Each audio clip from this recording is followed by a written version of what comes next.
Hi everyone. I've decided to film this video for my international friends.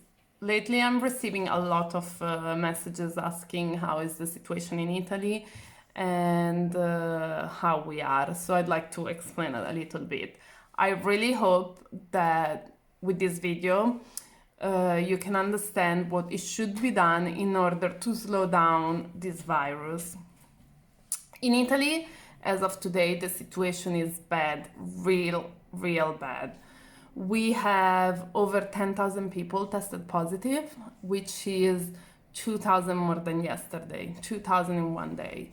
We have over 800 people dead, which is 200 more than yesterday. The biggest problem we are facing now is that our health system is on the verge of a collapse. Doctors are now in the position of having to choose who to save and who to let die based on age, previous pathologies, and overall who has a better chance of surviving. Exactly what happened in war. It's a tragic situation. Intensive care units are full. There is a shortage of medical supplies and hospital beds. All general operations have stopped, all private clinics have been closed, and even GPs are now helping in the hospitals. There are really lots of people who need assisted breathing, and unfortunately there aren't enough ventilators available for everybody. The goal now is to slow down the virus, to give our health system time to breathe. And the only way this can happen is if we stay home. It's as simple as that.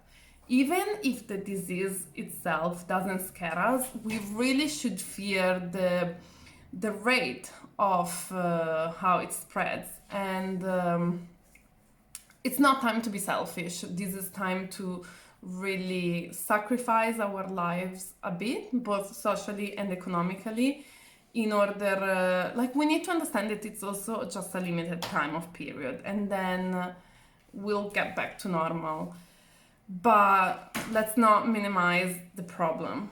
Just to show you how fast we got to this point, let's consider that today, the 11th of March, the World Health Organization has declared the coronavirus outbreak a pandemic. So this is how it started in Italy. On February 20, a 38-year-old man from Codogno, which is a small town more or less 60 km from Milan, was found positive to the virus, becoming the first recorded patient in Italy. And from that day, the Italian authority began to count an exponential growth in the proven cases, which in 48 hours exceeded 100 units. A situation that has triggered panic in the northern area of Italy, especially in Milan, which is the city where I'm from. Supermarkets were stormed in Milan for fear of possible quarantine and other measures already seen in China. Throughout Italy, it was impossible to find masks and gels. The government decided to quickly lock down towns affected by the first outbreak. On March 4th, the Italian Prime Minister Giuseppe Conte signed a new decree.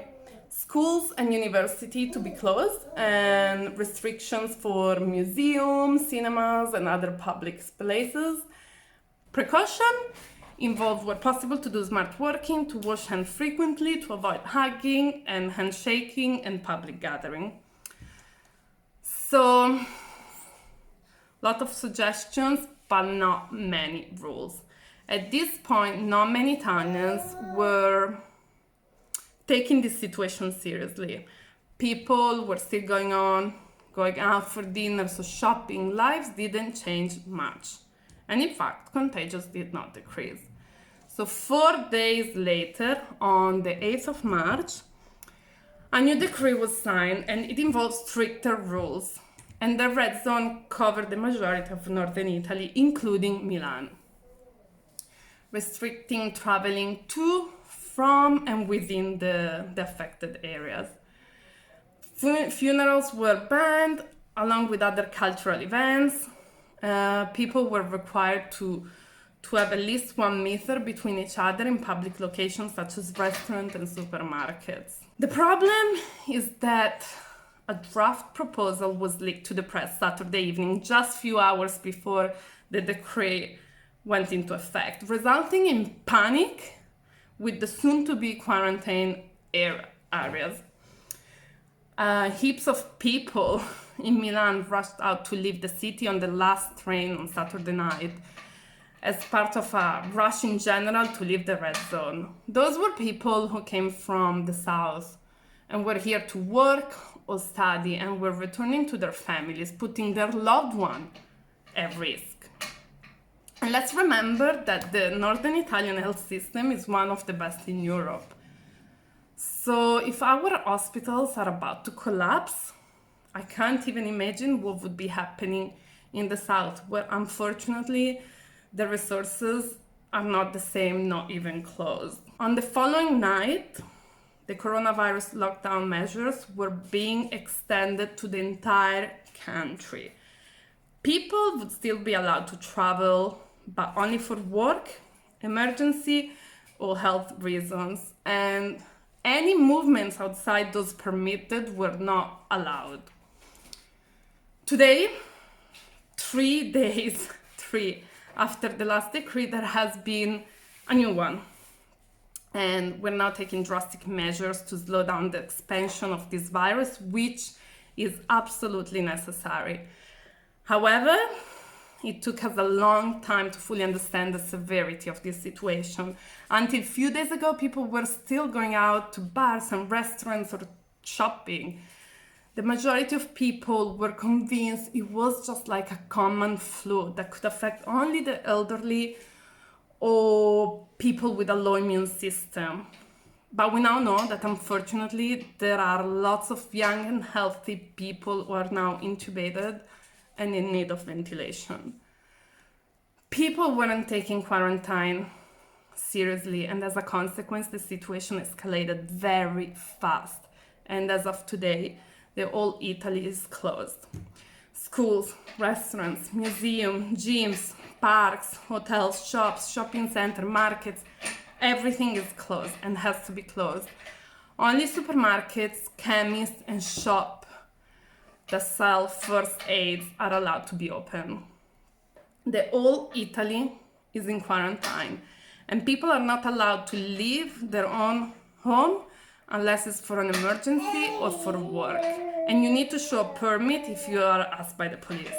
When the Prime Minister first closed schools and gave suggestions and asked people to avoid gathering, etc., the mayor of Milan, Beppe Sala, was creating the hashtag Milan doesn't stop.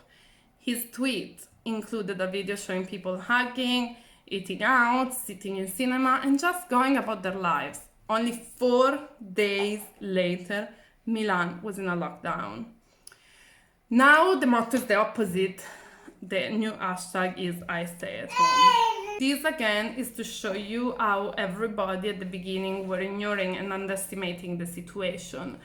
I hear people think we do exaggerate, and I understand that. We have been there. We were the first one to think this virus was just a flu, that the suggestion of staying at home and avoiding social interaction were an exaggeration, but look at where we ended up. So learn from us, learn from our mistake.